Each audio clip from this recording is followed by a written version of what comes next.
Hey, so tonight we're going to talk about Victorian social rules. Trust me, these people had some seriously bizarre ideas about proper behaviour that'll make your modern awkward moments seem like nothing. Oh, and if you're enjoying these stories, I'd really appreciate a like or subscribe. Super curious where you're all listening from, so drop a comment with your location and what time it is there. Always blows my mind how people are falling asleep to this all over the world. All right, let's head back to Victorian England. Trust me, it's going to be quite a ride. So congratulations, you just woke up in London sometime around 1850. Your eyes blink open to find yourself in a narrow iron bed frame, not the memory foam mattress you're used to. This one's stuffed with horsehair, slightly prickly, slightly lumpy. The room is chilly, really chilly. The coal fire that was burning when you fell asleep has died down to glowing embers, leaving just enough light to make out the shadows of furniture around you. A bulky wardrobe, a washstand with a ceramic basin, a dressing table with a small mirror.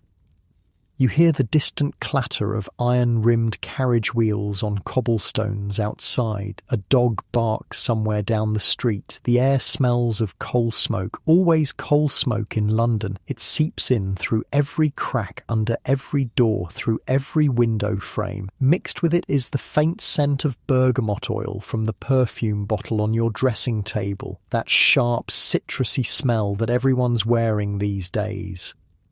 The sheets around you are cotton, not particularly soft, but clean at least. Your nightgown is flannel buttoned right up to your chin. God forbid anyone should see your neck or wrists while you're sleeping. That would be scandalous. On the table beside your bed sits a small bell. You reach for it and give it a ring. Almost immediately you hear footsteps on the stairs. Your maid, Mary, appears at the door, already fully dressed despite the early hour.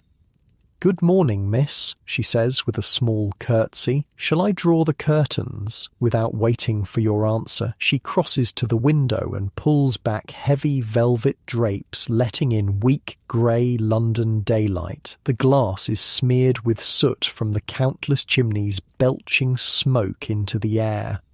"What would you like to wear today, miss?" Mary asks, moving to the wardrobe and opening it to reveal an array of dresses, each more elaborate than the last. And here's where your crash course in Victorian social rules begins, because what you wear, how you speak, how you walk, who you talk to, when you talk to them, and basically everything else you do today will be governed by the most complex social code humans have ever created. The Victorians were basically playing life on expert mode. One wrong move and boom, social disgrace. "You have a morning call with Mrs. Hartley at 11, Mary reminds you as she selects a day dress in a deep blue, and then tea with your cousin Emily at 4. These morning calls are your first lesson in Victorian social rules. Despite the name, they never happen in the morning. Morning calls take place between 3 and 5 in the afternoon. I know, it makes zero sense. But call them afternoon calls and people will look at you like you've lost your mind. Morning calls last exactly 15 minutes. Not 14, not 16, 15. And you better have a pocket watch to time yourself because overstaying is considered extremely rude. Mary helps you into your clothes, which is a whole process. First, the chemise, basically a long cotton slip. Then the corset. Hoo boy, the corset. Mary puts it around your waist and starts pulling the laces. "Tighter," you say, remembering that a proper Victorian lady is supposed to have a waist you can span with your hands. "Yes, miss," Mary says, yanking harder until you can barely breathe. Your ribs shift slightly. Your lungs can only expand about halfway. This is fashion, baby. Next come the petticoats, 1, 2, 3 of them, each adding a layer of bulk to your lower half. Then the crinoline, a cage-like structure made of steel hoops that makes your skirt bell out around you like a giant lampshade. Finally, the dress goes over it all, with its tight bodice and enormous skirt. By the time you're done, you're wearing about 15 pounds of clothing. Mary does your hair, pulling it back severely from your face and arranging it in a neat bun at the nape of your neck. No flyaways allowed, everything controlled, everything proper. Will you be wearing gloves or mittens today, miss? Mary asks, holding up both options. Gloves, you say, remembering that a proper Victorian lady never ever shows her bare hands in public. Ever. Your hands should remain mysteriously concealed at all times, like some kind of weird hand-based modesty rule. As Mary helps you with your gloves, you remember another cardinal rule: no perfume. Queen Victoria herself has declared that the heavy, musky perfumes of the previous era are vulgar. Instead, you dab a little lemon and bergamot oil on your handkerchief, just enough to smell clean, not enough to suggest you're trying to seduce anyone with your scandalous scent. Fully dressed, you make your way downstairs for breakfast. The house is coming alive around you. Servants scurry about, dusting, sweeping, polishing. The cook has been up since 5, preparing the morning meal. In the dining room, your father sits at the head of the table, newspaper in hand. Your mother is at the other end, already writing correspondence. They're both fully dressed because Victorians wouldn't dream of appearing at breakfast in anything resembling casual clothes. Good morning, you say, taking your seat. Your father lowers his newspaper just enough to nod at you, then raises it again. Public displays of affection, even between family members, are not the Victorian way. No hugs, no kisses on the cheek. Breakfast is substantial. Eggs, bacon, kidneys, toast, porridge. Victorians eat a lot at breakfast. It's their biggest meal of the day. You pick at yours, your corset making it impossible to take more than tiny bites. Remember, Jane, your mother says, not looking up from her letter. Mrs. Hartley's daughter has just become engaged. Be sure to congratulate her, but don't ask any details about the wedding. That would be presumptuous. You nod, making a mental note. This is typical of the invisible rulebook that governs Victorian society. You must acknowledge important life events, but never appear too interested in them. Curiosity is vulgar. After breakfast, you have a few hours before your morning call. You decide to work on your needlepoint, a suitably feminine pursuit. Idle hands are the devil's workshop, after all, and a proper Victorian lady is never idle. You sit by the window in the drawing room, stitching a pattern of flowers onto a piece of linen. Your mother joins you, taking up her own needlework. I saw Mrs. Fairchild yesterday, she says casually. Her son has returned from university. You keep your eyes on your stitching, even though your heart beats a little faster. Thomas Fairchild. You danced with him at a ball last season before he went away to Oxford. He had kind eyes and didn't step on your feet, which puts him ahead of most of the young men you've danced with. How nice, you say, your voice carefully neutral.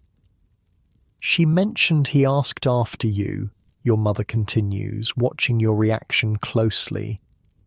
You feel your cheeks warm, but keep your expression composed.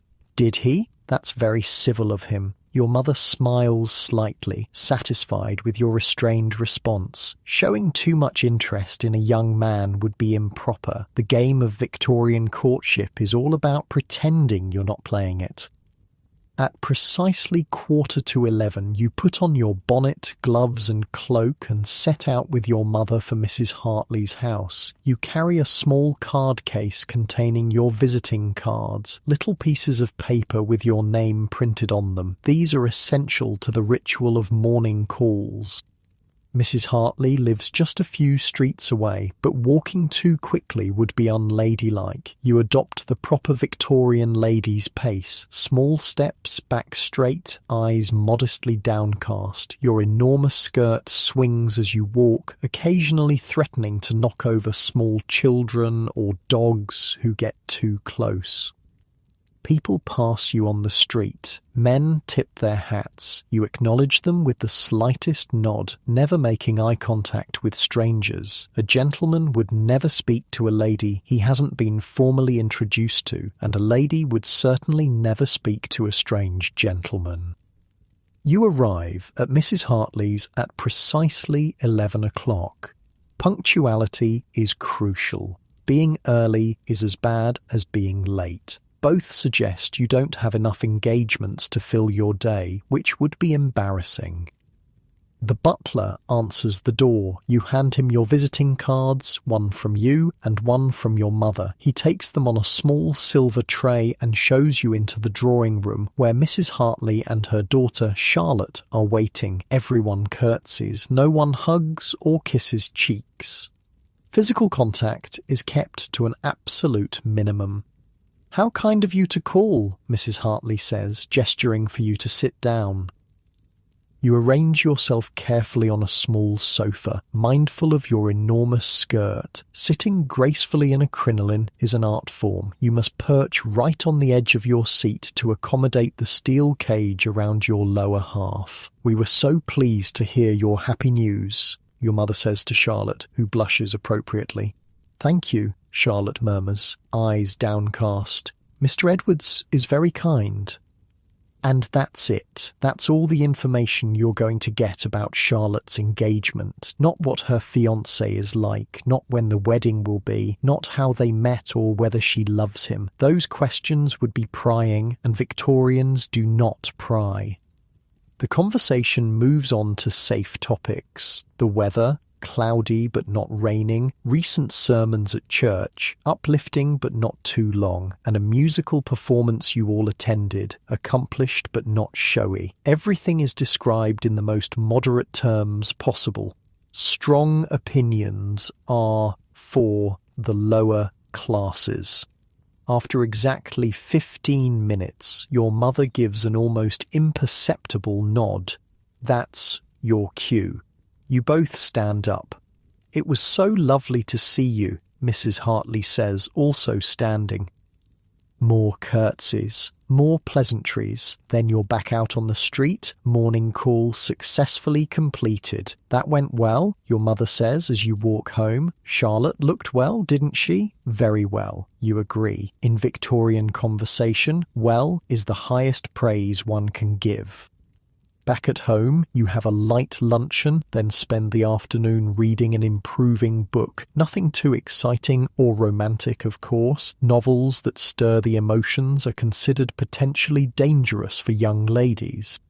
At 4 o'clock, you have tea with your cousin Emily, who comes to your house. The ritual is similar to the morning call, but slightly less formal since Emily is family. You still maintain perfect posture, still speak in measured tones about appropriate subjects, still avoid anything that might be considered gossip. After Emily leaves, you have a few hours before dinner. You practice the piano for exactly 1 hour, enough to maintain your skills without suggesting that you harbour inappropriate ambitions of becoming a professional musician. Dinner is at 7, a relatively informal family meal since you're not entertaining guests. Still, you change into a different dress, slightly fancier than your day dress, but not as elaborate as an evening gown. Victorians change clothes multiple times a day, each outfit precisely calibrated to the specific social context. At the dinner table, conversation is polite but not particularly personal. Your father discusses business matters with your brother. Your mother mentions charity work she's involved with. You listen attentively, occasionally offering a gentle opinion when directly addressed. After dinner, you all retire to the drawing room. Your brother and father might have brandy and cigars in the study, but ladies don't drink anything stronger than sherry, and they certainly don't smoke. Instead, you play the piano for the family or work on your needlepoint some more. By 10 o'clock, everyone is ready for bed. Another day of Victorian propriety successfully navigated. As Mary helps you undress, removing the layers one by one, you finally feel like you can breathe again when the corset comes off. "Will you need anything else, miss?" Mary asks as she helps you into your nightgown.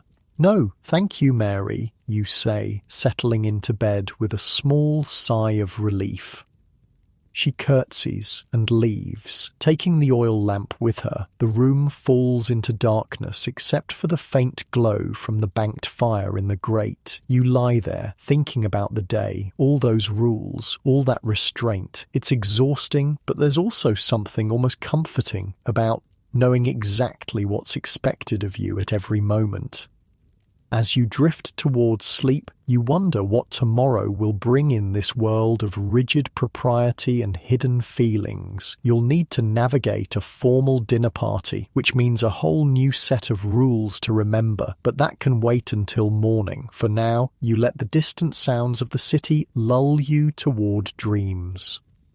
Your last thought before sleep takes you is of Thomas Fairchild and his kind eyes. In this world where so much is restrained and controlled, even the smallest connection feels significant. You wonder if you'll see him soon, and what complicated dance of social rules you'll have to perform if you do.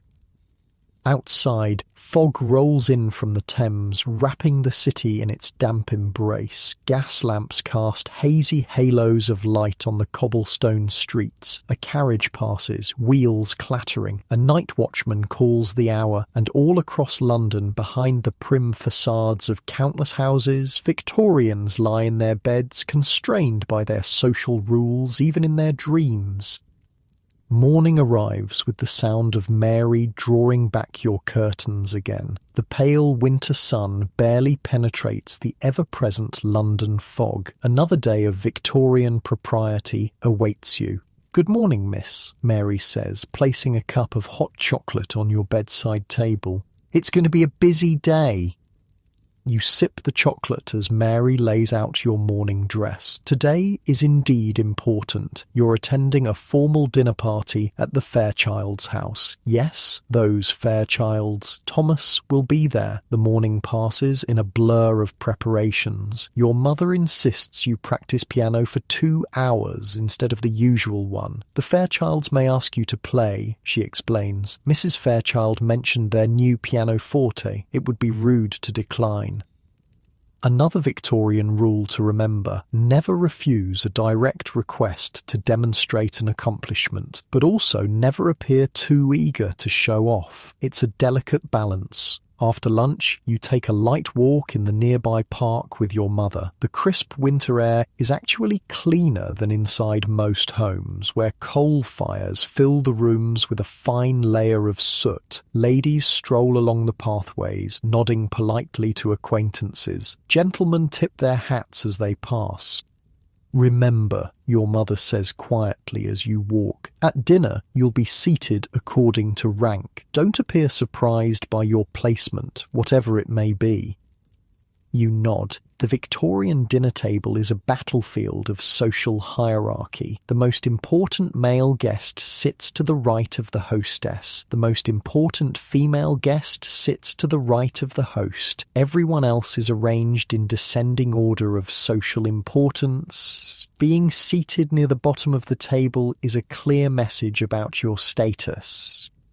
Back at home, preparation for the evening begins in earnest. A formal dinner party requires your finest appearance. Mary runs a bath for you, adding a few drops of rose oil to the water. The bathroom is chilly despite the small fire burning in the grate. You bathe quickly, shivering, as you step out onto the cold floor. Then the dressing begins. Tonight requires full evening dress. Your corset is laced even tighter than usual. Your crinoline is wider. Your gown is pale blue silk with delicate lace trim. The neckline is lower than your day dress, showing your collarbones and a hint of shoulder. The maximum amount of skin a respectable unmarried woman can display. Your hair is arranged in an elaborate style, with small silk flowers pinned among the curls. A light dusting of rice powder on your face gives you the fashionable pale complexion. No rouge, though. Only actresses and women of questionable virtue wear obvious makeup. "You look beautiful, Miss," Mary says, stepping back to admire her work. You barely recognize yourself in the mirror. You look exactly like a proper Victorian young lady should. Poised, controlled, elegant, your waist impossibly small, your skirt ridiculously wide. Fashion is suffering, but fashion must be obeyed. Your father has arranged for a carriage to take you to the Fairchilds. It's a cold night and walking would ruin your carefully arranged appearance. Plus, arriving in a carriage rather than on foot displays your family's prosperity. The carriage pulls up outside a large townhouse on one of London's most fashionable streets. Lights blaze from every window. A footman in livery opens the carriage door and helps you step down. Inside, the house is warm and bright. Gaslighting, the latest modern convenience, illuminates the entrance hall. A maid takes your cloak, revealing your evening finery. The butler announces your family as you enter the drawing room, Mr. and Mrs. Wilson and Miss Jane Wilson. All heads turn. You feel your cheeks warm, but keep your expression composed as you make your curtsies to Mr. and Mrs. Fairchild. And there, standing beside his mother, is Thomas. He's taller than you remember, his evening clothes emphasizing his broad shoulders. He bows perfectly, not too deep, which would seem obsequious, but not too shallow, which would be disrespectful. "Miss Wilson," he says, his voice deeper than you recall. "How pleasant to see you again." "Mr. Fairchild," you reply, your voice carefully modulated. "I trust Oxford agrees with you." The smallest of smiles crosses his face. "It does, thank you, though London has attractions that Oxford cannot claim." Is he flirting with you? It's so hard to tell with Victorian men. Their compliments are buried under layers of propriety. More guests arrive. The drawing room fills with the murmur of polite conversation. Everyone stands. Sitting before dinner would suggest eagerness to eat, which would be vulgar. You notice Charlotte Hartley and her fiancé, Mr. Edwards, across the room. They stand a respectable distance apart. No touching, no meaningful glances. To the casual observer, they might not even be engaged. When all the guests have arrived, the butler announces that dinner is served. Now comes the complex choreography of entering the dining room. The host, Mr. Fairchild, offers his arm to the highest-ranking female guest. The highest-ranking male guest offers his arm to the hostess. Everyone else pairs off according to status, forming a procession into the dining room.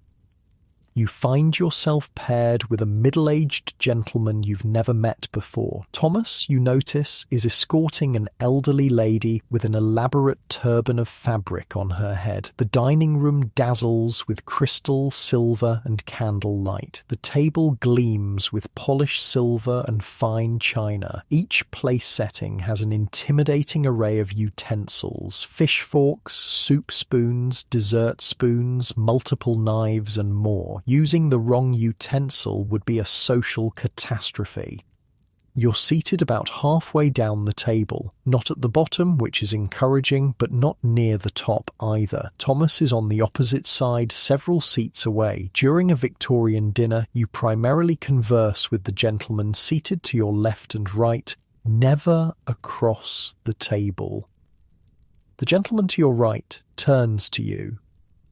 "I understand you're acquainted with my nephew, Miss Wilson. Charles Pembroke. I believe you danced at Lady Hamilton's ball last season." You search your memory. Yes, you did dance with a Mr. Pembroke. He stepped on your feet 3 times and talked exclusively about his horse. "Yes, indeed," you say pleasantly. "Mr. Pembroke is an accomplished dancer, a small white lie in the service of social harmony." The dinner progresses through multiple courses: soup, fish, meat, game, dessert, each with its own set of serving rituals and appropriate utensils. You carefully take small bites, chewing quietly. A lady is never seen to eat heartily, even if she's starving. Conversation around the table is carefully balanced between interesting and inoffensive. Politics, religion, money, and anything personal are strictly avoided. Instead, people discuss recent theatrical performances, exhibitions at the Royal Academy, the weather, and travels to acceptable destinations like Italy or France. You notice Thomas watching you from across the table. When your eyes meet, he quickly looks away. In this world of rigid social rules, even eye contact can be loaded with meaning. After dessert comes the most gendered ritual of the Victorian dinner party. Mrs. Fairchild catches the eye of the highest-ranking female guest and rises from her seat. This is the signal for all the ladies to leave the dining room, leaving the gentlemen to their port and cigars. You follow the procession of women back to the drawing room. This gender segregation serves multiple purposes in Victorian society. It allows the men to discuss male topics like business and politics. It gives women a chance to use the chamber pot if needed, a necessity given the voluminous skirts that make frequent bathroom trips difficult. And it preserves the fiction that ladies are too delicate to be exposed to cigars and strong drink. In the drawing room, the women arrange themselves in conversational groups. Mrs. Fairchild ensures that Charlotte and her fiancé's mother are seated together, a sign of approval for the upcoming marriage. "Will you play for us, Miss Wilson?" Mrs. Fairchild asks, gesturing to the pianoforte in the corner. Here it is, the dreaded request. You can't refuse, but you also can't appear too eager. "If you wish it, Mrs. Fairchild," you say modestly, "though I'm sure there are more accomplished musicians present." "Nonsense," Mrs. Fairchild says. "We've all heard of your talent." You move to the piano, arranging your enormous skirt as best you can on the small bench. You play a piece by Mozart, technically challenging enough to show skill, but not so flamboyant as to seem showy. You keep your posture perfect, your face composed in a slight smile. No grimacing or swaying with the music. That would be considered overly emotional. When you finish, the ladies applaud politely. You acknowledge their approval with a modest nod, then return to your seat. Your hands are trembling slightly, but no one notices. A proper Victorian lady never shows nervousness. About half an hour after the ladies left the dining room, the gentlemen join them. The smell of cigars clings to their clothes. Some have high colour in their cheeks from the port. The older men settle into chairs, while the younger ones circulate among the ladies. Thomas makes his way to your side, stopping to exchange pleasantries with several other guests first to avoid appearing too eager. "I enjoyed your performance, Miss Wilson," he says when he finally reaches you. "Mozart, was it not?" "Yes," you reply. "His sonata in C major." "You play with great feeling," he says, then adds quickly, "but appropriate restraint, of course." You smile slightly. "Thank you, Mr. Fairchild. I understand you're studying classics at Oxford." And so begins the Victorian version of flirtation, a carefully controlled conversation about impersonal topics with real meaning hidden between the lines. You discuss books, nothing too romantic, music, nothing too passionate, and art, nothing too avant-garde. All the while, you're assessing each other. Is he intelligent? Is she well-read? Would our temperaments suit? You notice Mrs. Fairchild watching you both with a satisfied expression. Mothers are the primary architects of Victorian matches. No doubt she invited your family tonight specifically to throw you and Thomas together. After what seems like only a few minutes, but is actually nearly half an hour, Thomas reluctantly excuses himself. "I should speak with Miss Hartley and offer my congratulations on her engagement," he says.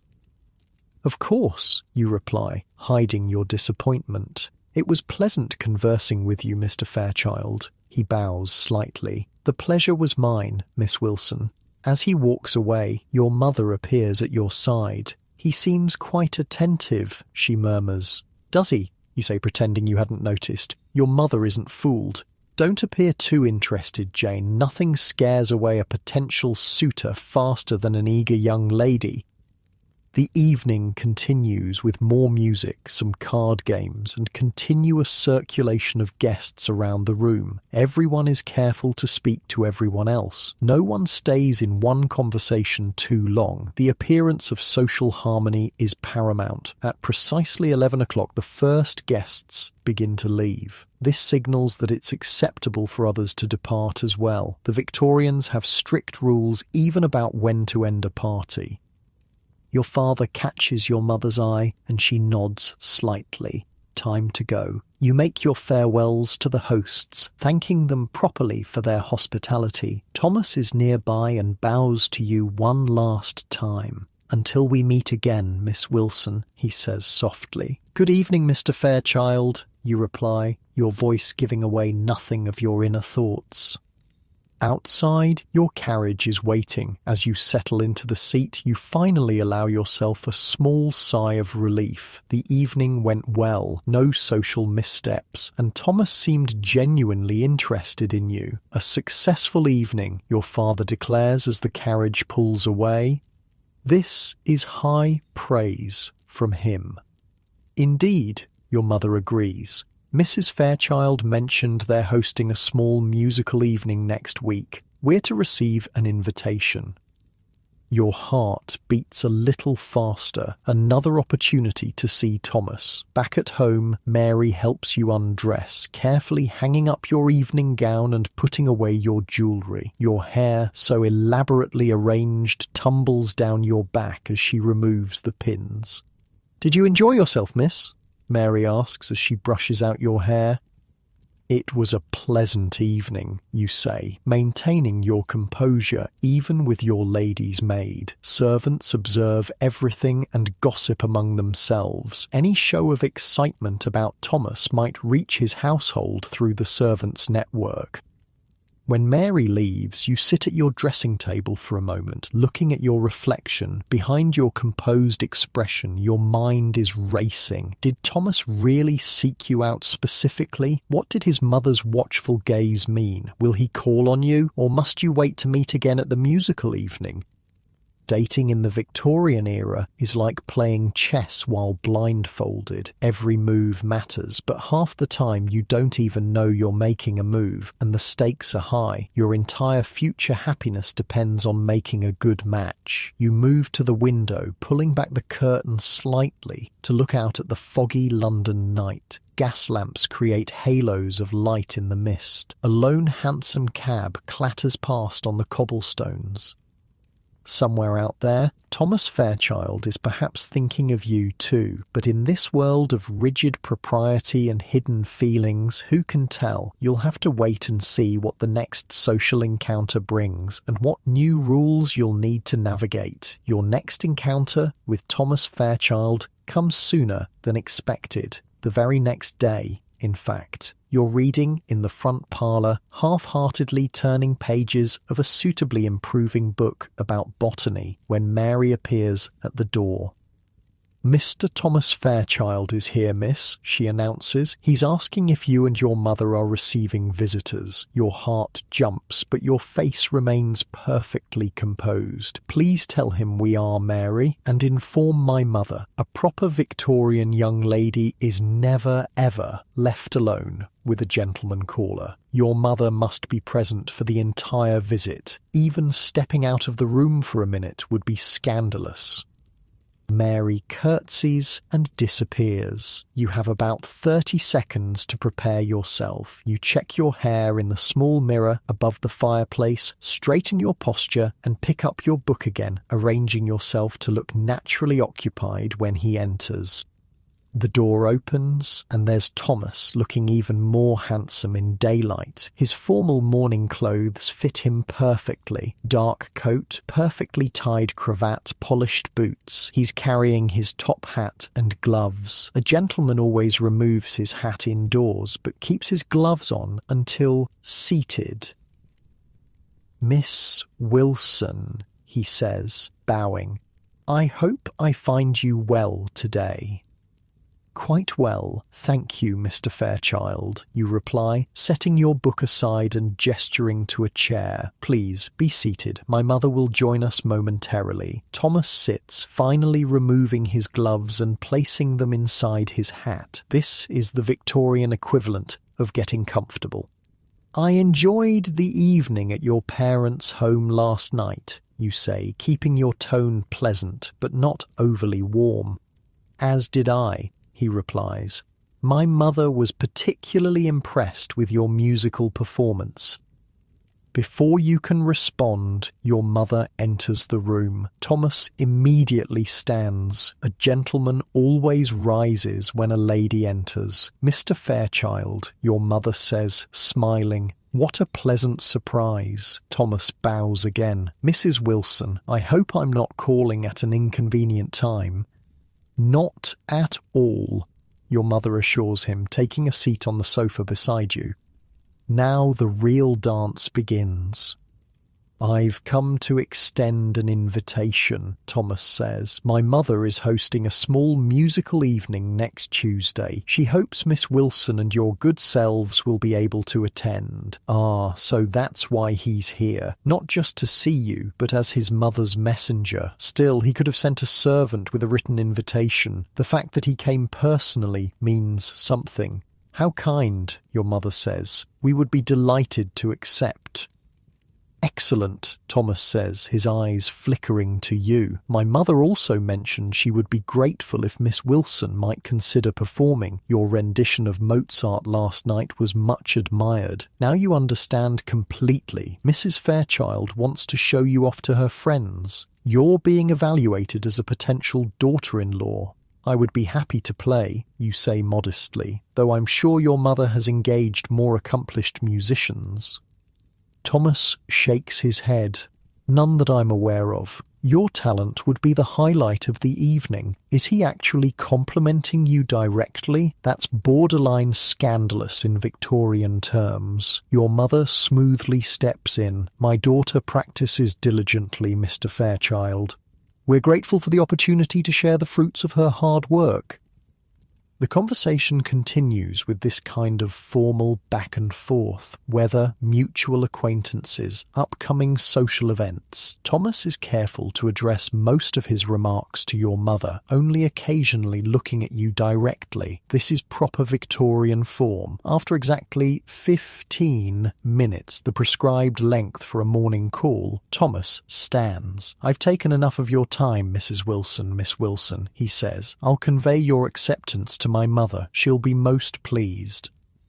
Your mother rings for Mary, who appears to show Thomas out. He bows to both of you, his eyes lingering on you for just a moment longer than strictly necessary. When the door closes behind him, your mother turns to you with a satisfied expression. "Well," she says, "it seems the Fairchilds have taken an interest in you." You try to look only mildly pleased. "Mrs. Fairchild is very kind to include us in her musical evening." Your mother gives you a knowing look. "It wasn't Mrs. Fairchild who just called on us, was it?" Before you can respond, the bell rings again. Mary appears moments later. "Miss Charlotte Hartley and Mrs. Hartley, ma'am," she announces. "More visitors. The morning call circuit is in full swing." Charlotte enters with her mother, both dressed in the height of fashion. Charlotte looks radiant. Engagement agrees with her, apparently. After the usual pleasantries, Charlotte leans forward slightly, her eyes bright with excitement. "Have you heard about Mrs. Pembroke?" she asks in a low voice. Your mother raises an eyebrow. "What about her?" Mrs. Hartley clucks her tongue. "It's rather shocking. She was seen riding in the park with Mr. Foster, alone in his carriage."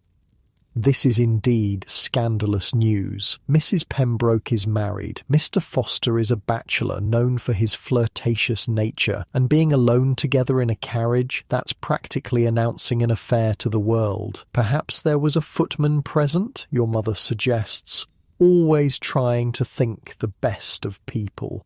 Mrs. Hartley shakes her head. "Completely alone. My cousin's wife saw them with her own eyes."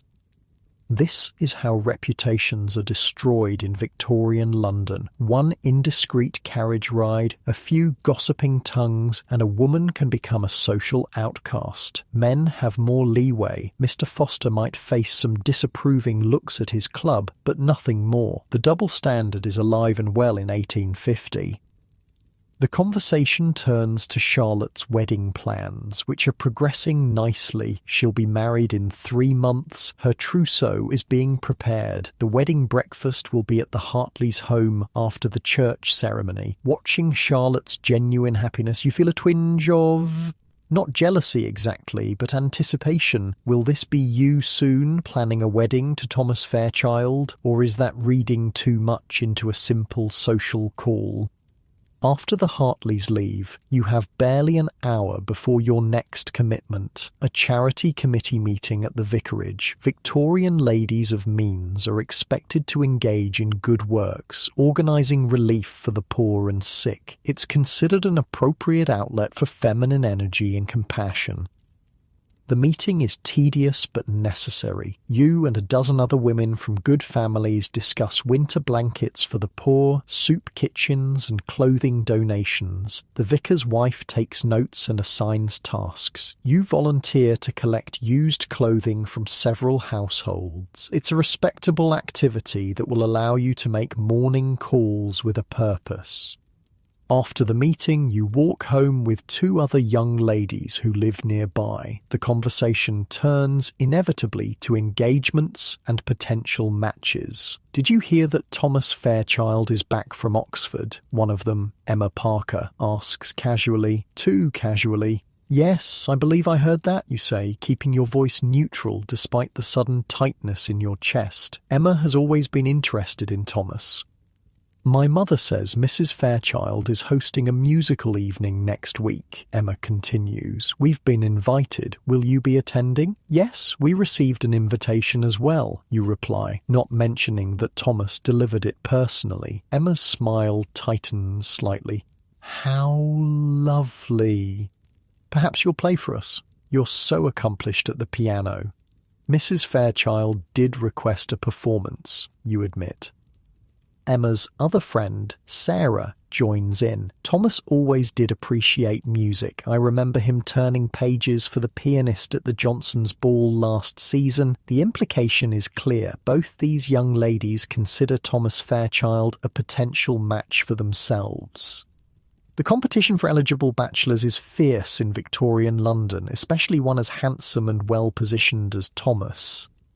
By the time you arrive home, you're exhausted from maintaining your composed facade. The constant vigilance required by Victorian social rules is draining. Every word, every glance, every gesture must be carefully controlled. You have just enough time to change for dinner.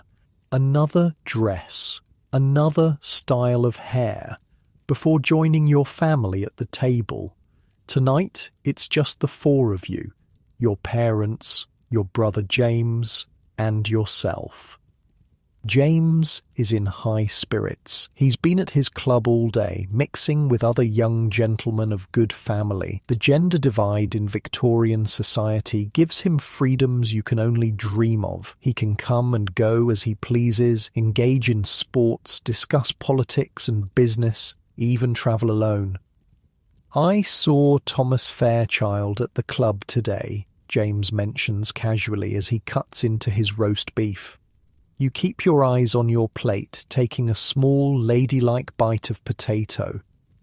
Did you? Your father says. Good family, the Fairchilds. Old money, solid reputation. Thomas mentioned he called here today, James continues, glancing at you, to deliver an invitation to some musical thing his mother's organising. Yes, he was here this morning, your mother confirms.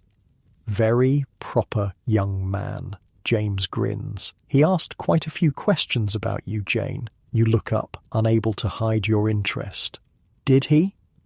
Wanted to know if you enjoy riding, what books you read, whether you're interested in art exhibitions, that sort of thing. This is significant. Thomas is gathering information about you, trying to determine if your interests align with his. It's the Victorian equivalent of checking your dating profile. Your mother shoots James a warning look, silently telling him not to tease you, but you can see she's pleased. A match with the Fairchild family would be advantageous. Thomas is the eldest son, set to inherit his father's banking business and considerable fortune, and he seems genuinely nice, which is a bonus not all Victorian brides get.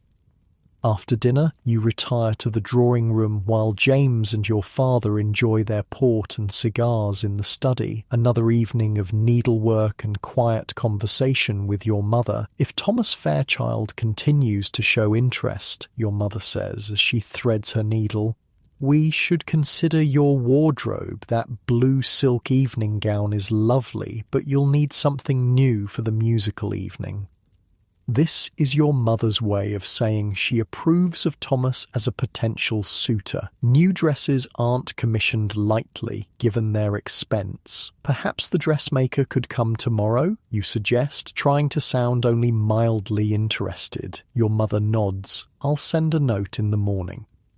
The next few days pass in a blur of preparations for the musical evening. The dressmaker creates a new gown in pale green silk that complements your eyes. You practice piano for hours each day, selecting a piece that's beautiful but not too showy. Mendelssohn's Song Without Words. On the morning of the musical evening, an unexpected package arrives for you. Mary brings it to your room, a small box wrapped in brown paper. This just came for you, miss, she says, delivered by the Fairchild's footman. Your hands tremble slightly as you unwrap it. Inside is a small volume of poetry, Tennyson's latest collection. A small card accompanies it, with a brief message in a strong masculine hand.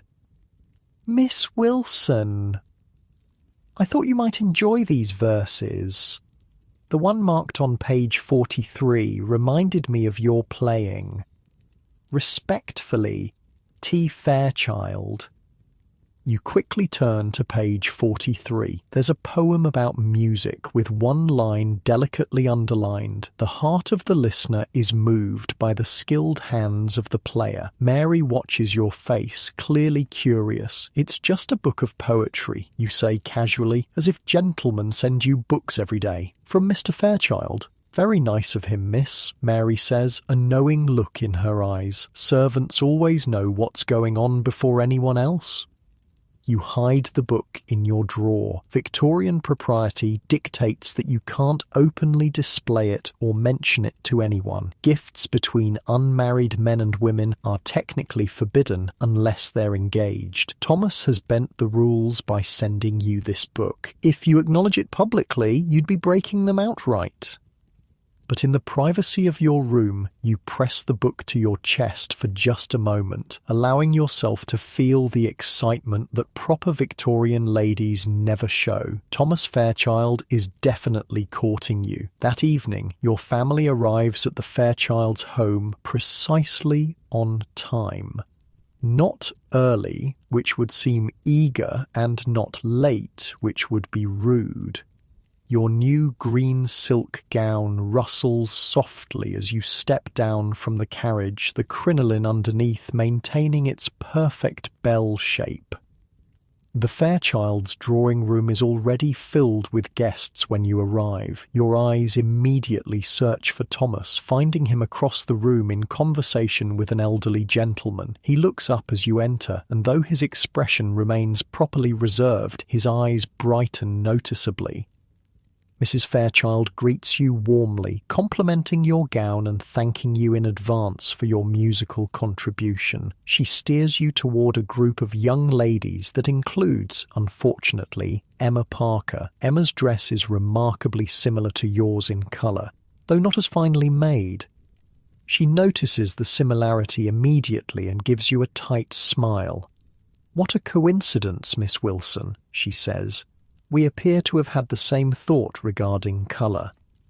What she means is, we're both trying to catch Thomas's eye with green dresses. The competition continues. The musical portion of the evening begins with a professional singer performing several Italian arias. Then a gentleman plays the violin. You're scheduled to perform third, which is a good position, not first, which would suggest you're the least important performer, and not last, which would put too much pressure on you. As you move toward the piano, Thomas steps forward. "May I turn pages for you, Miss Wilson?" he asks. This is significant. Page turning puts him right beside you at the piano, a position of intimacy rarely allowed between unmarried people. It's also public. Everyone will note his attention to you. "Thank you, Mr. Fairchild," you say, keeping your voice steady despite your racing heart. That would be most helpful. You settle at the piano, arranging your enormous skirts as best you can. Thomas stands beside you, close enough that you can smell his cologne, sandalwood and something citrusy. You place your music on the stand, though you've memorized the piece and don't really need it. The sheet music gives Thomas a reason to stand near you. Taking a deep breath, you begin to play. The Mendelssohn piece is lyrical and romantic without being overtly passionate, perfect for a proper Victorian performance. You're acutely aware of Thomas beside you, turning pages exactly when needed. Once his hand brushes yours accidentally and you feel the contact like an electric shock, though your playing never falters. When you finish, the applause is generous. Thomas offers his hand to help you rise from the piano bench. Another small liberty that doesn't go unnoticed by the watching crowd. "Beautifully played," he murmurs as you return to your seat. "Thank you for your assistance," you reply, your voice barely above a whisper. Mrs. Fairchild is beaming. Mr. Fairchild gives Thomas an approving nod, and Emma Parker looks like she's sucking on a lemon. The courtship dance continues, one carefully controlled step at a time. After the musical performances, refreshments are served. Thomas manages to bring you a cup of punch without being too obvious about singling you out. He doesn't stay to talk, that would be too marked, but moves on to attend to other guests. Still, the gesture speaks volumes in a society where every action carries weight. As the evening progresses, you notice Thomas's father deep in conversation with your own. They stand by the fireplace, looking serious. Business, perhaps, or something more personal. Your mother appears at your side, following your gaze. Your father is quite impressed with the Fairchild's banking ventures, she says quietly. He's considering an investment. But there's something in her tone that suggests more than financial interest. The Victorians love efficiency. If two families are considering joining through marriage, why not strengthen business ties as well? The evening begins to wind down. Guests start to depart, thanking their hosts for a lovely musical program. Your family prepares to leave, gathering cloaks and gloves. Thomas approaches as you wait in the entrance hall for your carriage to be brought around. "Miss Wilson," he says formally, "might I call on you tomorrow afternoon? There's an exhibition at the Royal Academy I thought you might enjoy. With your parents' permission, of course," he adds quickly, glancing at your father. "This is it, a direct request to court you. Not quite a proposal, but a clear statement of intention. In Victorian terms, Thomas is asking permission to pursue you officially." Your father looks pleased but maintains his dignity. "We would be honoured to receive you, Mr. Fairchild. Around 2:00, perhaps." 2:00 would be perfect, sir," Thomas replies, relief evident in his voice. He turns to you. "Until tomorrow, Miss Wilson." "Until tomorrow, Mr. Fairchild," you reply, your calm exterior hiding your inner excitement. Outside, your carriage awaits. Thomas helps you step up into it, one last touch of his hand on yours before you part for the evening. As the carriage pulls away, you catch a glimpse of him still standing in the doorway, watching you leave. In the dim light of the gas lamps, his expression seems more open, more hopeful than Victorian propriety usually allows. Your mother squeezes your hand in the darkness of the carriage. No words are needed. The courtship has officially begun. Tomorrow, Thomas will call for you, and you'll attend the exhibition with your mother as chaperone. It's the first step on the path that could lead to engagement, marriage, a life together. For now, though, you simply savour the memory of his hand on yours, his eyes meeting yours across the piano, the poetry book hidden in your drawer. In the restrictive world of Victorian society, these small moments are as thrilling as the most passionate declarations in other eras. The London night passes by outside the carriage windows. Gas lamps cast pools of yellow light on the foggy streets. Somewhere in the distance, a clock strikes midnight. Another day of navigating Victorian social rules is coming to an end, but tomorrow promises new challenges and new possibilities with Thomas Fairchild. The following day dawns bright and clear, a rarity in London's normally foggy winter. Perhaps even the weather approves of your budding relationship with Thomas Fairchild. You wake earlier than usual, too excited to sleep, despite knowing that proper Victorian ladies never show eagerness. Mary helps you dress in a walking outfit suitable for an art exhibition, a day dress in deep burgundy wool with a matching pelisse and bonnet. The outfit is fashionable, but not flashy. Appropriate for a young lady of good family being courted by a respectable gentleman. "You look lovely, miss," Mary says as she secures your bonnet with pins, "if you don't mind my saying so." "Thank you, Mary," you reply, examining your reflection. The burgundy colour brings a flattering warmth to your complexion. You hope Thomas will approve. Downstairs you find your mother already in the drawing room, dressed for her role as chaperone. A proper Victorian courtship requires constant supervision. You and Thomas will never be alone together until after you're married, if that's where this courtship leads. "Remember," your mother says as you wait for Thomas to arrive, "enthusiasm is unbecoming in a young lady. Mr. Fairchild should feel he's earning your regard, not that it's being freely given." You nod, though privately you think Victorian courtship rules are exhausting. So much hiding of true feelings, so much pretending not to care when you do. But the rules must be followed if you want to maintain your reputation and make a good match. At precisely 2 o'clock the doorbell rings. Thomas is punctual, another mark in his favour. The butler shows him into the drawing room, where he bows to both you and your mother. "Mrs. Wilson, Miss Wilson," he says, "I trust you're both well today?" "Quite well, thank you, Mr. Fairchild," your mother responds. "It's a fine day for an exhibition." "Indeed," Thomas agrees. "The carriage is waiting whenever you're ready." Thomas has brought his family's carriage, a handsome vehicle with the Fairchild crest on the door, a clear statement of his family's prosperity and his serious intentions toward you. In Victorian society, every detail communicates something. The three of you settle into the carriage, you and your mother on one seat, Thomas facing you on the other. As the carriage begins to move, you catch Thomas looking at you, admiration clear in his eyes despite his composed expression. "That colour suits you very well, Miss Wilson," he says, then adds quickly, "As Mrs. Wilson's daughter, you've clearly inherited her excellent taste." The compliment is directed partly to your mother to avoid seeming too forward. Thomas knows the rules of the game. "You're very kind, Mr. Fairchild," you reply, lowering your eyes modestly. The carriage makes its way through London's busy streets toward the Royal Academy. Thomas points out interesting sights along the way, addressing his comments mainly to your mother with occasional glances at you. Everything perfectly proper. At the exhibition, Thomas pays for your tickets, another statement of intention. You move through the galleries, admiring paintings of landscapes, portraits, and historical scenes. The exhibition is crowded with fashionable people, many of whom you recognise from various social events.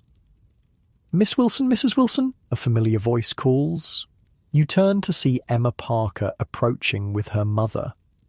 Of course, Emma wouldn't miss an opportunity to insert herself into your time with Thomas. "Miss Parker," Thomas says, bowing politely. "Mrs. Parker, what a pleasant surprise." Emma positions herself next to Thomas, commenting on a nearby painting. "Don't you think the artist has captured the light beautifully, Mr. Fairchild? It reminds me of the view from my aunt's estate in the Lake District. You must visit sometime. The landscapes are breathtaking." This is a bold move, essentially inviting Thomas to visit her family's connections. You maintain your composed expression, though internally you're rolling your eyes at her obviousness. Thomas handles the situation with perfect Victorian diplomacy. "I'm sure the Lake District is lovely, Miss Parker. At present, however, I'm committed to business in London. Miss Wilson and I were just discussing this portrait. The technique is quite remarkable." He smoothly guides you and your mother away from Emma toward another gallery, leaving Emma looking slightly put out. Score 1 for Thomas's social skills. As you move through the exhibition, you encounter several other people from your social circle. Each interaction follows the same pattern: formal greetings, polite conversation, curious glances between you and Thomas. Everyone understands what's happening. Thomas Fairchild is publicly declaring his interest in you by escorting you to the exhibition. By this time tomorrow, it will be common knowledge in your social set. After an hour of viewing art and navigating social encounters, Thomas suggests refreshments. The Academy has a small tea room where visitors can rest and converse. He finds a table for the three of you, ordering tea and small cakes. "I hope you're enjoying the exhibition, Miss Wilson," Thomas says as you wait for your tea. "Very much, Mr. Fairchild," you reply. "The new works by Mr. Turner are particularly impressive." "I thought you might appreciate them," he says, a hint of genuine pleasure breaking through his proper facade. "Your brother mentioned you enjoy painting yourself?" "Merely as an amateur," you say modestly. "A proper Victorian lady might pursue artistic hobbies, but never with professional ambitions." "I'd be interested to see your work sometime," Thomas says, then glances at your mother. "With your permission, of course, Mrs. Wilson." Your mother nods approvingly. "Jane has several watercolours in our drawing room. Perhaps you might view them on your next visit." This is significant. Your mother is explicitly inviting Thomas to call again. The courtship is progressing nicely. The tea arrives, temporarily pausing conversation. As you sip from your cup, you notice a gentleman at a nearby table watching your group with interest. He's middle-aged, expensively dressed, with a calculating expression. Something about him makes you uncomfortable. Thomas notices your slight frown. "Is everything all right, Miss Wilson?" You lower your voice. "That gentleman seems to be watching us rather intently." Thomas glances casually in the direction you indicated, then his expression darkens slightly. "Ah, Lord Barrington, don't concern yourself, Miss Wilson, but your mother has also noticed the man." "Lord Barrington," she says quietly. "I wasn't aware he had returned to London society." There's something in her tone that piques your curiosity. "Do you know him, mother?" Your mother and Thomas exchange a look that suggests they both know something you don't. "Lord Barrington has a certain reputation," your mother says delicately, "particularly regarding young ladies." Thomas clears his throat. "Perhaps we should continue our tour of the exhibition. There's an excellent collection of miniatures in the next gallery." As you stand to leave, Lord Barrington also rises and approaches your table. Thomas immediately steps slightly in front of you, a subtle but clear protective gesture. "Fairchild," Lord Barrington says with a slight bow. "Mrs. Wilson, and this must be the lovely Miss Wilson I've heard so much about." His eyes linger on you in a way that makes your skin crawl. This isn't the respectful gaze of a gentleman, but something more predatory. Thomas's voice is perfectly polite, but noticeably cooler. "Lord Barrington, I wasn't aware you were back in London." Just returned from the continent, Lord Barrington replies, his eyes still on you. Paris has its charms, but I find London's young ladies incomparable. Perhaps Miss Wilson would honour me with an introduction. This puts your mother in an awkward position. Social rules dictate that introductions should be made when requested, but Lord Barrington's reputation makes him an unsuitable acquaintance for an unmarried young lady. Your mother handles it with perfect Victorian diplomacy. I'm afraid we're just leaving, Lord Barrington. Perhaps another time. It's a polite rebuff, but a rebuff nonetheless. Lord Barrington's smile tightens, but he can't press the issue without appearing rude. Of course, he says smoothly. Another time. As you leave the tea room, Thomas places himself between you and Lord Barrington, his body language protective without being improper. Once you're safely in another gallery, he speaks in a low voice to your mother. I apologise for that encounter, Mrs. Wilson. Had I known Lord Barrington would be present, I would have suggested a different outing. Your mother shakes her head. You couldn't have known, Mr. Fairchild. I'm grateful for your quick thinking. You're burning with curiosity about Lord Barrington and his apparently questionable reputation, but proper Victorian ladies don't ask direct questions about scandalous matters. You'll have to wait until you're alone with your mother to inquire further. The rest of the exhibition passes without incident, though you notice Thomas is more attentive than before, staying close by your side as you move through the galleries. It's rather nice to be protected, even if the threat was merely social rather than physical. When it's time to leave, Thomas escorts you and your mother back to the carriage. As you settle into your seat, he says, I hope the encounter with Lord Barrington didn't spoil your enjoyment of the exhibition, Miss Wilson. Not at all, Mr. Fairchild, you assure him. The art was far too impressive to be overshadowed by a brief social awkwardness. Thomas looks relieved. I'm glad to hear it. He hesitates, then adds, I should mention, Lord Barrington is not received in the best houses in London. His behaviour toward young ladies has been less than honourable. This is as close as a Victorian gentleman can come to warning you about a potential predator. The details are left vague to protect your supposedly delicate sensibilities, but the message is clear. Stay away from Lord Barrington. The carriage returns you home, where Thomas helps you and your mother down to the pavement. At your front door, he bows formally. Thank you for a most enjoyable afternoon, Mrs. Wilson, Miss Wilson, he says. Might I call again tomorrow? There's a matter I'd like to discuss with Mr. Wilson, if he's available. Your heart skips. A matter to discuss with your father. This could only mean one thing in Victorian courtship. Thomas wants to ask permission to pay formal addresses to you, the step before an official engagement. Your mother maintains her composure better than you. I believe my husband will be at home tomorrow afternoon, Mr. Fairchild. Around 3 o'clock would be convenient. 3 o'clock it is, Thomas confirms. His eyes meet yours briefly, and for a moment his proper mask slips, revealing genuine emotion. Until tomorrow, Miss Wilson. Until tomorrow, Mr. Fairchild, you reply, your voice steadier than you feel. Inside the house, your mother waits until the door is firmly closed before allowing herself a small smile of triumph. Well, she says, I believe Mr. Fairchild intends to speak with your father tomorrow about his intentions toward you. You nod, not trusting yourself to speak without revealing too much excitement, still unbecoming in a proper Victorian young lady.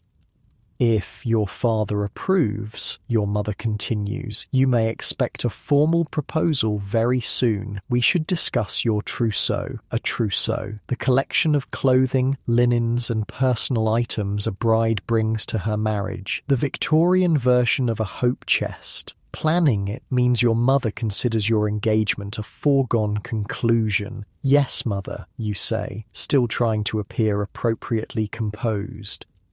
Your brother James arrives home just then, bringing a rush of cold air and masculine energy into the entry hall. "Jane!" he exclaims, seeing your flushed cheeks. "You look like you've received good news. Has Fairchild proposed already?" "James," your mother scolds, "such matters are not discussed so bluntly, but Mr. Fairchild did escort your sister and me to the Royal Academy today, and he will be calling tomorrow to speak with your father." James grins. Well, congratulations, little sister. Fairchild's a good man. Bit serious, perhaps, but solid character. Coming from your brother, this is high praise indeed. He hasn't proposed yet, you remind them both, though your heart is singing at the prospect. "Mere formality," James says, removing his gloves. "The whole town knows he's sweet on you. Oh, and speaking of town gossip, did you hear about Lord Barrington's return? Caused quite a stir at the club." Your mother's expression tightens. "We encountered him at the exhibition. Most unfortunate." James looks alarmed. "You met Barrington? Did he speak to Jane?" "Mr. Fairchild handled the situation admirably," your mother assures him. "But perhaps you could enlighten your sister about Lord Barrington's reputation, in appropriate terms, of course." James nods, understanding. Once your mother has left to speak with the housekeeper about dinner, he turns to you. "Lord Barrington is what we gentlemen call a rake," he says bluntly. "He pursues young ladies with dishonourable intentions. There was quite a scandal last season involving the Matthews girl. Nothing proven, but her reputation was ruined. She's been sent to relatives in Scotland." This is shockingly direct information by Victorian standards. Brothers sometimes took it upon themselves to warn their sisters about dangerous men, bypassing the usual conversational restrictions. "I see," you say quietly. "Thank you for telling me. Just stay away from him," James advises, "though I doubt you'll have to worry much longer. Once you're engaged to Fairchild, Barrington won't dare approach you. The prospect of being engaged to Thomas sends another thrill through you. Less than a month ago, you were simply a young lady in London society. Now you're on the verge of a proposal from one of the most eligible bachelors in town. The rest of the day passes in a haze of anticipation. You go through the motions of your usual activities, piano practice, needlework, dinner with the family, but your mind keeps returning to tomorrow and what it might bring. That night, as Mary helps you prepare for bed, she notices your distraction. "Exciting day, miss?" she asks, brushing out your hair. "Just an exhibition at the Royal Academy," you say, maintaining the pretense that nothing unusual is happening. Mary smiles knowingly. "Of course, miss, and will Mr. Fairchild be calling again soon?" "Tomorrow afternoon," you admit. "He wishes to speak with my father." Mary's eyes widen. "Oh, miss, that's wonderful news."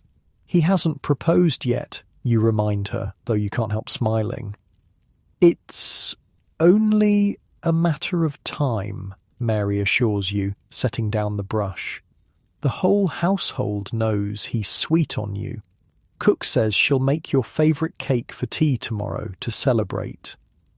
It seems everyone is anticipating a proposal. Everyone except you, who as a proper Victorian young lady must pretend to be surprised and overwhelmed when it finally happens.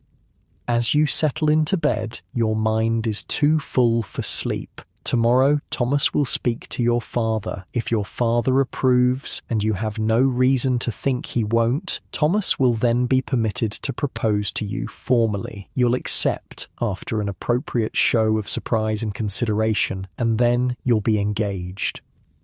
An engagement in Victorian times is a serious matter. Unlike modern casual engagements, broken engagements in the Victorian era can damage reputations, particularly the woman's. Once you accept Thomas's proposal, you're essentially committed unless something truly scandalous comes to light.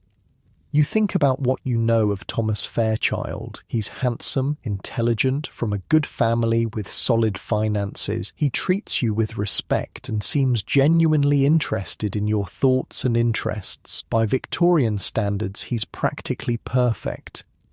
But what about love? Victorians are suspicious of passionate love as a basis for marriage. Compatibility, mutual respect, similar backgrounds and values, these are considered much more important for a successful union. Romantic love, if it develops at all, should come after marriage, not before.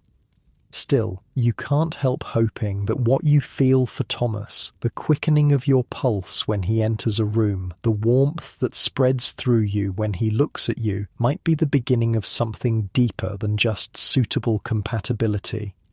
Outside your window, the gas lamps cast their yellow glow on the quiet street. A dog barks in the distance. Somewhere, a carriage makes its way over cobblestones. And across London, in his family's townhouse, Thomas Fairchild is perhaps lying awake too, thinking of tomorrow and the question he plans to ask your father. Morning comes too soon and not soon enough. You dress with extra care in a morning dress of pale blue. Thomas once mentioned he admired the colour. Mary arranges your hair in a style that softens your features while still appearing properly restrained. Your father works from home this morning, an unusual occurrence that confirms he's expecting Thomas's visit. He sits in his study, reviewing papers, but you notice he's wearing his best waistcoat and has a fresh flower in his buttonhole. Lunch is a tense affair. No one mentions Thomas's impending visit, but it hangs in the air, making ordinary conversation difficult. Your mother discusses menu plans with the housekeeper. Your father reads his newspaper. You push food around your plate, too nervous to eat. At precisely 5 minutes to 3, you retreat to the drawing room with your mother. Victorian propriety dictates that you should appear calm and occupied when Thomas arrives, not waiting eagerly by the door. You pick up your needlework, though your hands are too unsteady for fine stitches. Your mother sits nearby, ostensibly reading, but actually watching you with a mixture of sympathy and excitement. The clock strikes 3. The doorbell rings. You hear the butler's measured footsteps, the murmur of voices in the hall. Then Thomas is shown not to the drawing room where you wait, but to your father's study. This confirms it. He's here to ask permission to court you officially. Now comes the hardest part. Waiting. A proper Victorian lady doesn't hover outside doors or eavesdrop on private conversations, no matter how desperately she wants to know what's being said. You must sit quietly with your needlework, pretending that your entire future isn't being decided one room away. 10 minutes pass. 15. Your stitches grow more and more uneven. Your mother gives up the pretense of reading and simply watches the clock. Finally, after what seems like hours, but is probably only 20 minutes, the study door opens. You hear your father's voice, then Thomas's. Footsteps approach the drawing room. Your father enters first, his expression unreadable. Thomas follows, looking uncharacteristically nervous despite his impeccable appearance. "My dear," your father says to your mother, "Mr. Fairchild has something he wishes to discuss with Jane. Perhaps we might give them a few moments?" Your mother raises an eyebrow. This is highly irregular. Unmarried couples are never left alone together, even in their own homes, but your father nods reassuringly, and your mother stands. "We'll be just in the morning room," she says, giving Thomas a pointed look that clearly communicates, behave honourably or face the consequences. And then, miraculously, impossibly, you're alone with Thomas Fairchild. Well, not completely alone. The drawing room door remains open, and you know your parents are within earshot, but this is the most privacy Victorian propriety will allow. Thomas stands by the fireplace looking more uncertain than you've ever seen him. His usual composed facade has slipped, revealing genuine emotion beneath. "Miss Wilson," he begins, then stops. Jane, he corrects himself, using your given name for the first time. I've spoken with your father and received his blessing to address you formally. Your heart pounds so loudly you wonder if he can hear it. This is it, the moment every Victorian young lady is raised to anticipate. Thomas takes a step closer, though still maintaining a respectable distance. From our first meeting, I've been struck by your intelligence, your grace, your kind heart. These past weeks have only deepened my admiration and my affection. He pauses, seeming to gather his courage. In this moment, he's not the perfect Victorian gentleman, but simply a man laying his heart bare. What I'm trying to say, rather poorly I'm afraid, is that I hold you in the highest esteem and regard. Jane Wilson, would you do me the very great honour of accepting my hand in marriage? Thomas's words hang in the air between you. This is the moment you've been anticipating, yet now that it's here, you find yourself genuinely overwhelmed. A proper Victorian lady, even one who has seen this coming for weeks, must appear surprised and overcome by a proposal. But your reaction isn't entirely performance. There's something about the vulnerable look in Thomas's eyes, the slight tremor in his usually steady voice, that touches you deeply. Mr. Fairchild, you begin, then correct yourself. Thomas, I am deeply honoured by your proposal. You pause, not to create suspense, but because emotion has made it difficult to speak. This isn't in the Victorian playbook. You're supposed to be composed, demure, gently pleased, but not passionate. Nothing would make me happier than to accept, you finally manage, your voice soft but steady. Thomas's face transforms. The careful reserve he maintains in public falls away completely, revealing such joy that it takes your breath away. For just a moment you glimpse the man behind the proper Victorian gentleman, a man of deep feelings carefully controlled. Jane, he says, and just your name in his voice sounds like a caress. You've made me the happiest of men.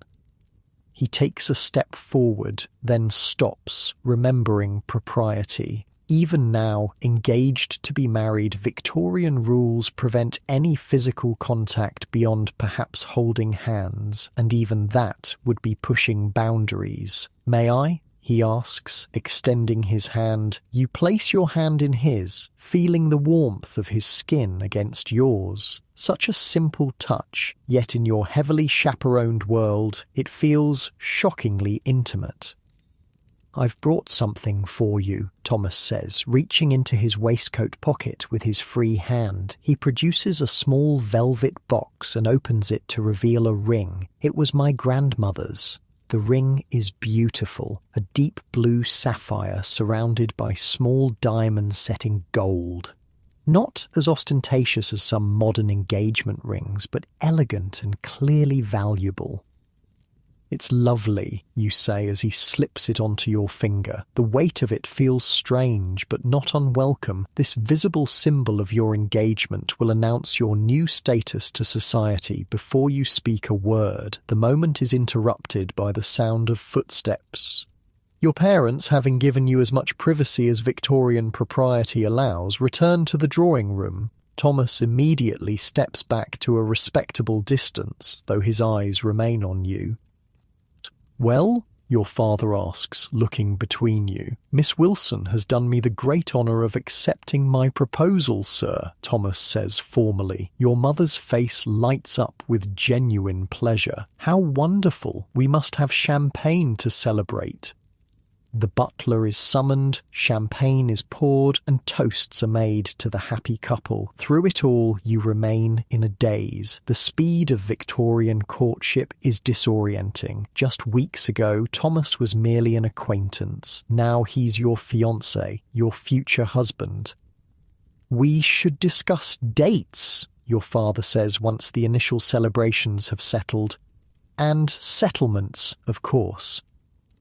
Ah, yes, the practical side of Victorian marriage. Romance is all well and good, but marriage is also a financial arrangement. Your father and Thomas will negotiate your marriage settlement, essentially a contract specifying what money and property you bring to the marriage and what will happen to it afterward.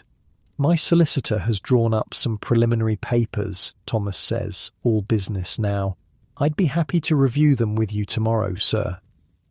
Excellent, your father approves. And as for the wedding date, I was thinking perhaps 3 months hence, Thomas suggests. Enough time for proper preparations, but not so long a wait as to be trying. Is that a hint of impatience in his voice? A suggestion that he's eager to begin your life together? The thought sends a small thrill through you. 3 months seems appropriate, your mother agrees. Long enough for a proper trousseau to be prepared, but not so long that society might gossip, because that's another Victorian rule. Engagements shouldn't be too short, suggesting impropriety or necessity, or too long, suggesting reluctance or problems. 3 months is just right. Thomas stays for dinner, his first meal as your official fiancé. The conversation flows easily, with a new warmth between your families. Plans are made, dates discussed, futures envisioned. Through it all, you catch Thomas watching you with an expression of wonder, as if he can't quite believe his good fortune. When he finally leaves, he bows over your hand, holding it perhaps a moment longer than strictly proper. "Until tomorrow, Jane," he says softly.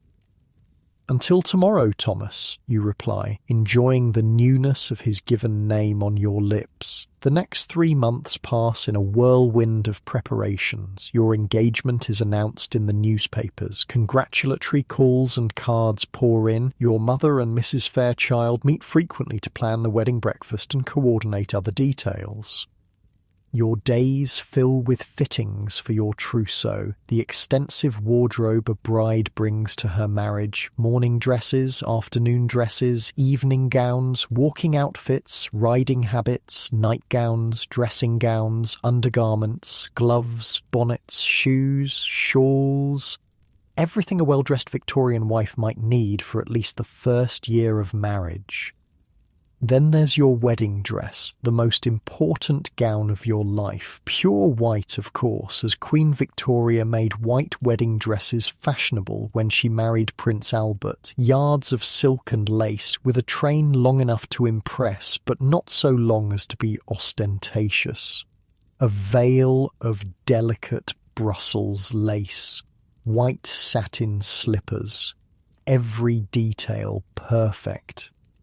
Your hope chest fills with linens, bed-sheets, tablecloths, napkins, handkerchiefs. Many of them you've embroidered yourself over the years, preparing for this moment even before you knew who your husband would be.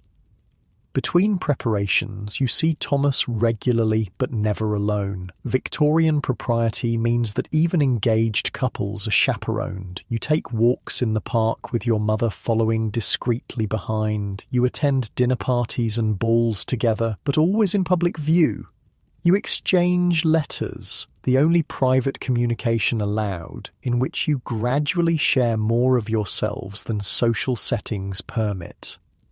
In these letters, you discover a depth to Thomas that his public persona barely hints at. He writes of his hopes for your future together, his admiration for your mind, his desire to be a husband worthy of you. Nothing improper, nothing that couldn't be read aloud in company, but sincere and increasingly affectionate.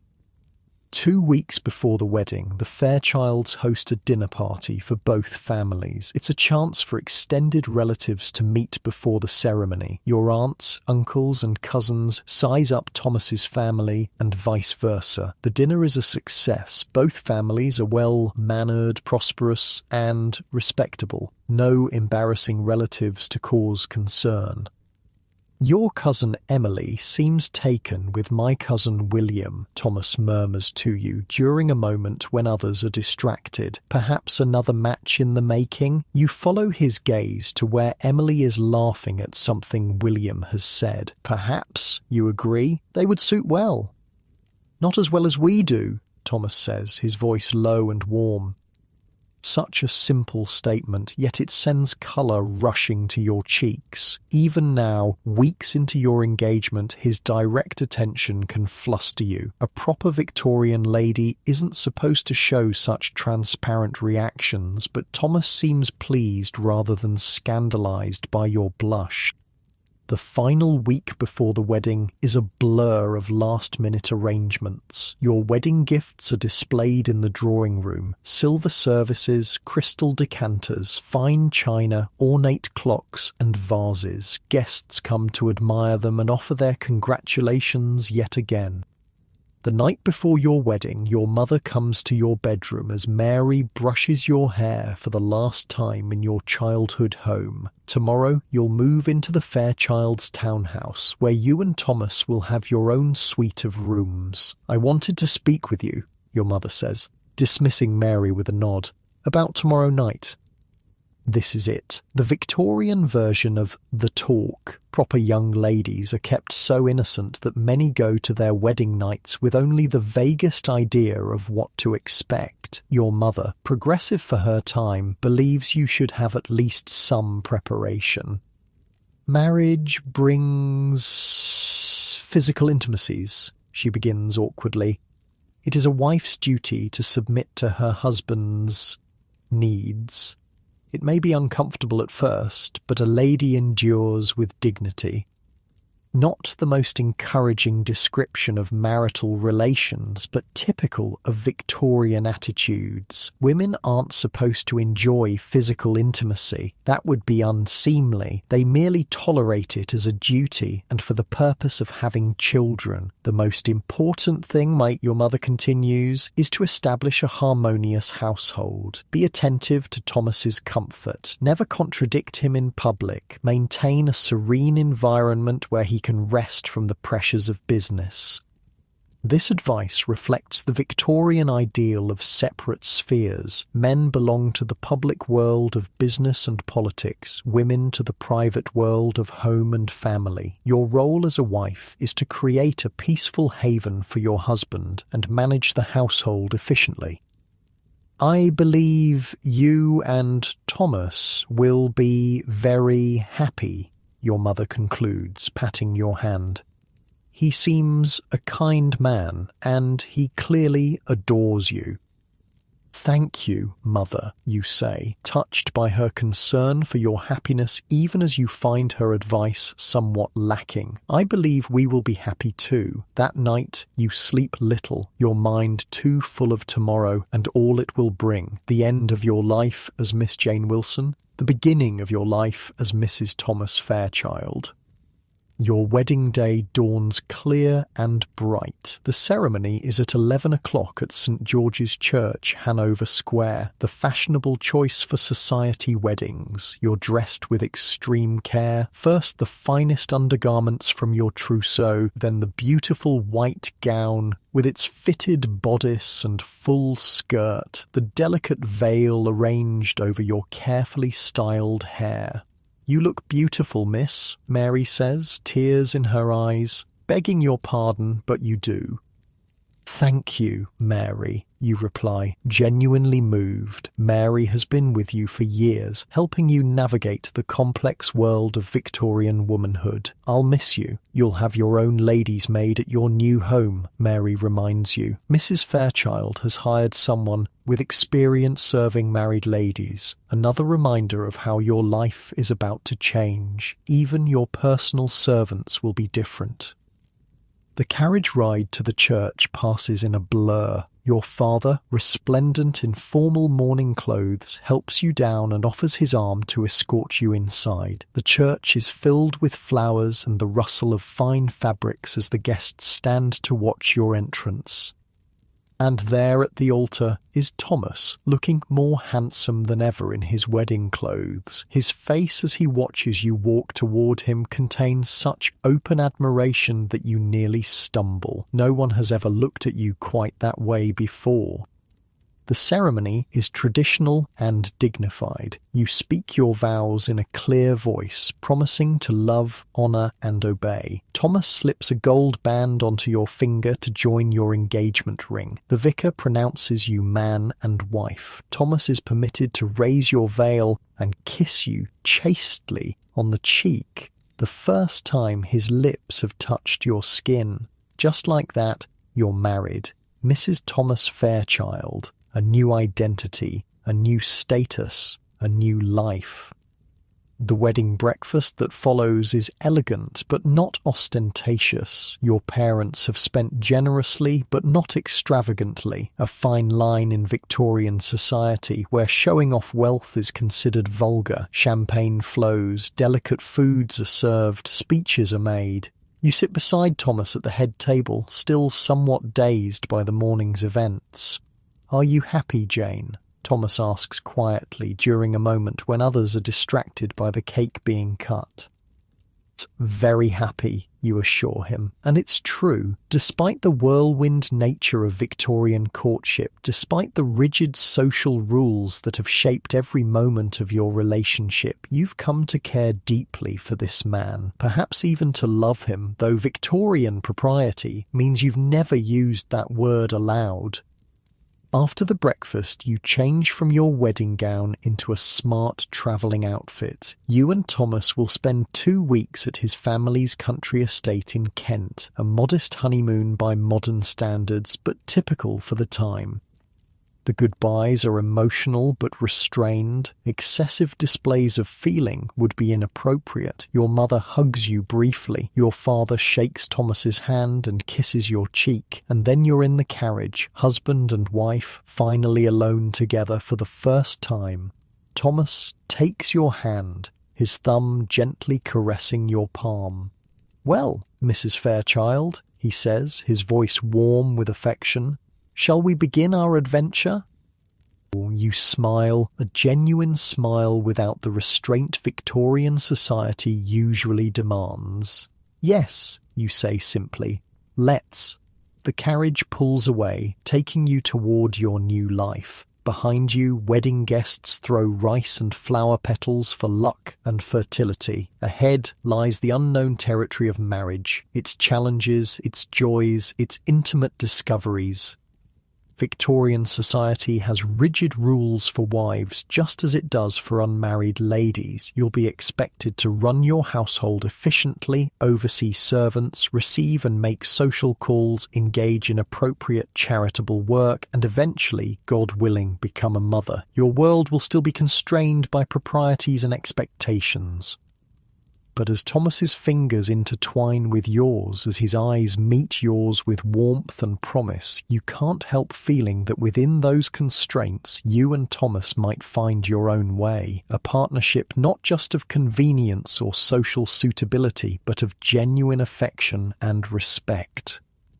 The carriage rolls through London streets toward the Kent Road. Thomas points out sights along the way, his voice animated in a way you've rarely heard in public. You respond with observations of your own, delighting in this new freedom to converse without chaperones, monitoring every word. By the time you reach the countryside, dusk is falling. The rolling hills of Kent are bathed in golden light, the hedgerows casting long shadows across the fields. It's peaceful after the bustle of London, the air fresh and sweet with the scent of spring flowers. "Almost home," Thomas says, as the carriage turns onto a tree-lined drive. "Well, one of our homes. We'll divide our time between London and here, if that suits you." "It suits me very well," you assure him, touched that he seeks your opinion. Many Victorian husbands simply inform their wives of decisions rather than consulting them. The house comes into view. Not a grand mansion, but a handsome country house of warm red brick with white trimmed windows. Lights glow welcomingly in the gathering dusk. Servants stand ready at the entrance to greet the new master and mistress. As the carriage stops, Thomas squeezes your hand gently. "Welcome home, Jane." And despite all the rules and restrictions of Victorian society, despite the whirlwind courtship and the uncertainties that lie ahead, you feel a sense of rightness. This is where you belong. With this man, in this life, you'll build together. The butler opens the carriage door. Thomas steps down first, then turns to help you descend. His hands at your waist are strong and sure as he lifts you down. For a moment you stand close together in the golden evening light, no longer bound by the strict chaperoning rules of courtship. "Shall we?" Thomas asks, offering his arm. You place your hand on his arm, feeling the solid warmth of him beneath the fine wool of his coat. "Yes," you say. "Let's go home." Together, you climb the steps toward your new life, leaving behind the constraints of unmarried Victorian womanhood and stepping into the different but no less complex world of Victorian marriage. There will be new rules to learn, new expectations to meet, but you'll face them together, finding your own happiness within the structures society has built around you. As night falls gently over the Kent countryside, as stars appear one by one in the deepening blue of the sky, you and Thomas cross the threshold of your new home. The future stretches before you, unknown but full of promise, and with that, close your eyes and drift off to sleep, letting the echoes of Victorian London fade into dreams.